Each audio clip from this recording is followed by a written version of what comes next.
How do you talk about the Epstein files like you want to actually make content around it because you've been just waiting for other people to start clicking in as much as you have over the last 12 years, but I'm going to say especially this 9-month fascism speed run that the GOP are treating like Donkey Kong.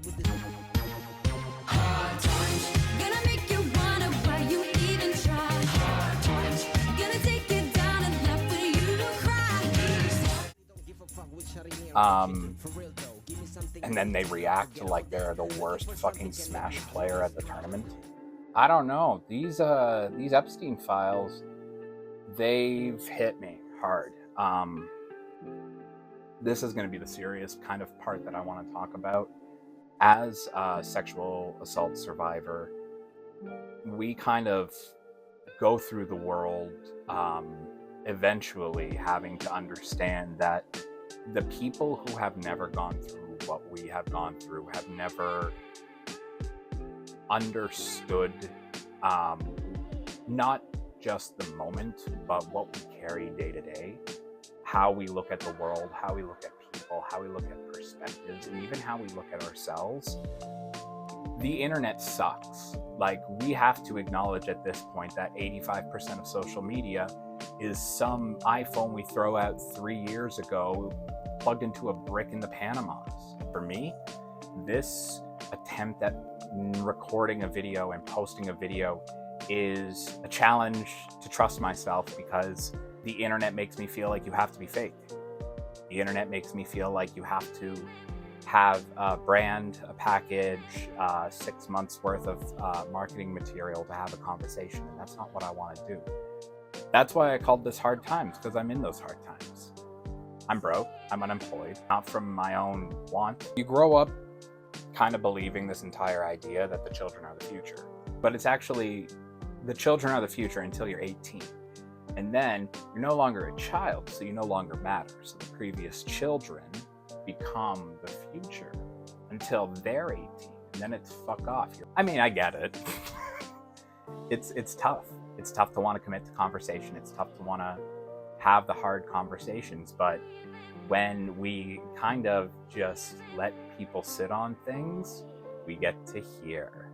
We get to a guy who ran on an entire platform of releasing the Epstein files, now dealing with the fallout of the release of the Epstein files. Okay, so this was one of the posts that I saw. A list of names Jeffrey emailed to himself, and it's just bizarre. So we're just going to talk about some of these names, because if I go on about the multiple topics about this video, my ADHD will never get anything out. So thank you to Sammy for posting this, and yeah, we're gonna have some fun with it. Disclaimer, everything that I say is my opinion. It's fuck ICE, fuck white supremacy, fuck MAGA, and free Palestine, support trans rights. I don't need to go over all the profile bits. Oh, why did I decide this from the first one? Because the first one's Khashoggi, Jamal Khashoggi, I'm going to assume, which makes a lot more sense of what had happened to him when you scroll down and see MBS. Bunker Hunt. Why does this just sound like something Mo would scream at? Oh my god, this man is chunky. Bunker Hunt was an American oil company. Okay, fuck this dude. Not shocked.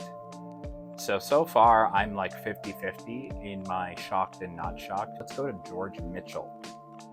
Oh, this dude was the vice chair of the 9/11 Commission. I'm 36, so I remember 9/11. I hate this. Wayne Owens. Old white dude, American politician and a member of the U.S. House of Representatives. This guy worked on the Middle East crisis, I guess, in 2000. Had a heart attack in Israel. Prince Andrew. You mean Andy? I'm still pissed off that we live in a world where Andrew is here and Diana is not. Princess of Norway. Known friendship with Jeffrey Epstein. Clinton. I want to get out of the way that I feel really bad for Hillary for being the second woman twice. For those of you who don't know, there was an email that basically came out that implied that Vladimir Putin had photos of, how do I say this without getting banned, demonetized, deplatformed, or not having to set up a fucking OnlyFans just to make this video.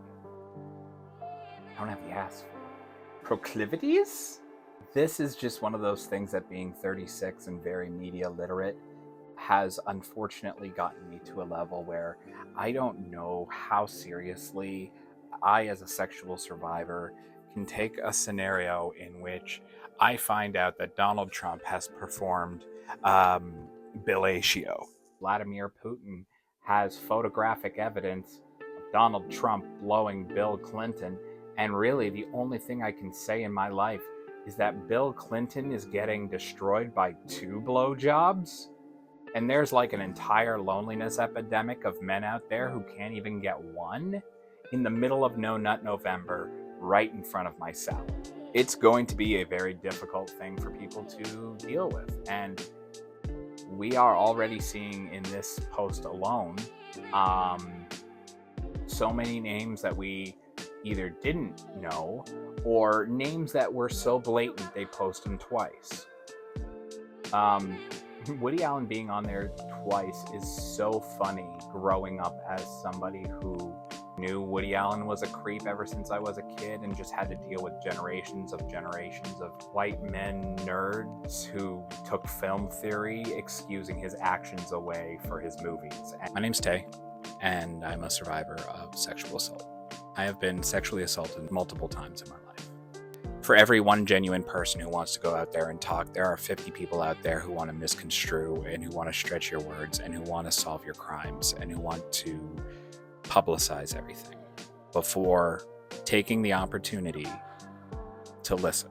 My stories are my stories, and I've never been a type of person who is afraid of sharing my stories and my life with the people that I care about, but the internet makes me feel like I have to care about everyone when nobody will care about us. Trauma survivors can be anything from auto mechanics, retail workers, the people who put them there, the politicians, the globalists, the people who spent about 4 to 5 years telling us that Pizzagate existed when Chuck E. Cheese was on the island. It's frustrating walking into the world as a survivor of sexual violence as a trans person, because people don't want to admit that our entire lives are sexualized, whether we like it or not. Do you really think this is the content that I really wanted to make? I want to be a person who opens up conversations through talking about the sitcoms that I love, the video games that I'm playing, the wrestling matches that I'm watching. But when I say that I'm trans, my discussion becomes about sex and sexuality. So as a trans person who is still dealing with PTSD from a lot of the things they've been through in life, I now have to discuss with transphobes primarily my rights, my interests, my state of being, and my future around sexual activity. Not the person I am, not what I've been through, not what I have going forward, not what I can be, and not what people can see in me. My words won't be heard by a certain audience until the answer of what's between my legs is solved. And I'm sorry, it's a Canyonero. Well, it goes real slow with the hammer down. It's the country pride truck endorsed by a clown. Canyonero. Yeah! Canyonero. Hey, hey! The Federal Highway Commission has ruled the Canyonero unsafe for highway or city driving. God, that edit is going to be so funny.